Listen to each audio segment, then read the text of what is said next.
Überlandfahrt, Rutschpartie. Winter. Ich heiße Winter. Eben. Und was ist, wenn es Winter auf Landstraße? Meine Rutschpartie. Da vorne steht ein Polizist und winkt. No?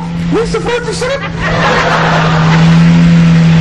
Aber ich muss doch anhalten. Hast du wieder vergessen? Türkische Logik. Was machst du bei Polizeikontrolle? Den Führerschein vorzeigen. Und, hast du Führerschein? Natürlich nicht. Siehst du, ist auch nichts. Also gib Gas. Aber die verfolgen uns. Halten Sie sofort ab. Ihr Auto ist völlig überladen. Fahren Sie rechts ran. Oh Gott. Und jetzt? Immer ruhig bleiben. Hast du türkische Auto mit türkische Extras? Zum Beispiel ABS. ABS? Ayran-Behinderungssystem. Schüttest du ein bisschen Ayran auf die Straße, bringt Polizist ins Schleudern und dann ging der ganze Volk.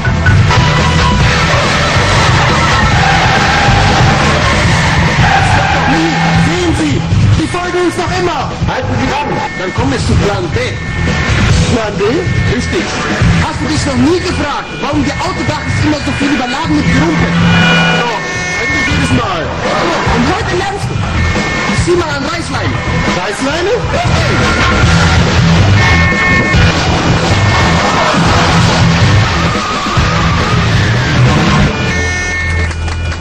Siehst du, auf türkische Auto, ich verlass. Wir haben sie abgehängt.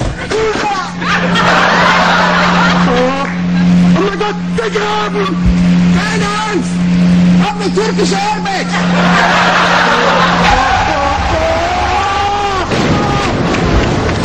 Siehst du? Was machen wir denn jetzt? Du wartest bis Abschleppwagen kommt. So, und Sie? Hier. Hast du schon vergessen? Jemand musst du Gerumpel von der Straße holen. Tamam. Hadi. Aber... Hallo!